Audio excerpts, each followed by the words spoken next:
Salut les gars, dans cette vidéo, je vais vous montrer comment régler l'erreur de connexion sur 5M.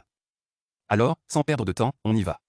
Tout d'abord, dans la recherche, tapez 5M, faites un clic droit dessus, ouvrez l'emplacement du fichier, puis faites encore un clic droit et ouvrez l'emplacement du fichier. Et ici, allez dans les données de l'appli, puis vous devez trouver les logs et ensuite supprimer tout ce qu'il y a ici dans les logs. Ensuite, allez dans les crashs, s'il y a aussi des fichiers ici, supprimez-les également. Ensuite, allez dans les données, le cache, supprimez tout du cache, puis allez dans le cache du serveur, supprimez tout ici, puis allez à la preuve du cache du serveur, supprimez tout ici, d'accord? Et la prochaine étape, c'est qu'on peut retourner sur 5M et juste copier le chemin, d'accord? Copiez le chemin, puis allez dans le pare-feu Windows Defender, ensuite sélectionnez Autoriser une application ou une fonctionnalité dans le pare-feu Windows Defender, puis modifiez les paramètres, autorisez une autre application, parcourez, puis collez le chemin ici et ajoutez le fichier exe. Si vous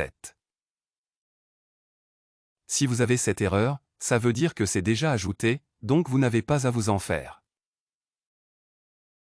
Ensuite, ce que vous devez faire ici, c'est d'aller dans la protection contre les virus et les menaces, puis dans les paramètres de protection, et ensuite faire défiler vers le bas, vous verrez les exclusions.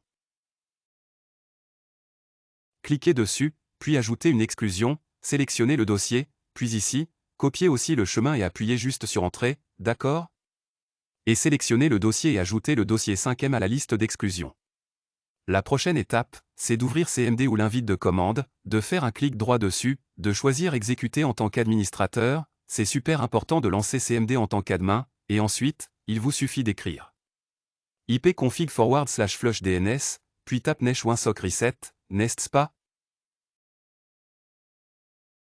Et ensuite, redémarrez votre ordi.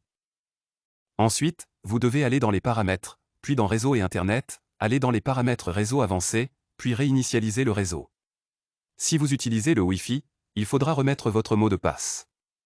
Si vous utilisez le câble Internet, vous n'avez rien à faire ici.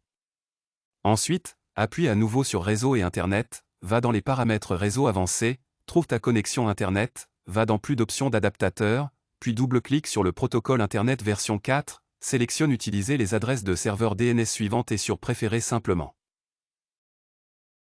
Applique les modifications, redémarre ton ordinateur et ton problème devrait être réglé. Donc voilà, c'est à peu près tout.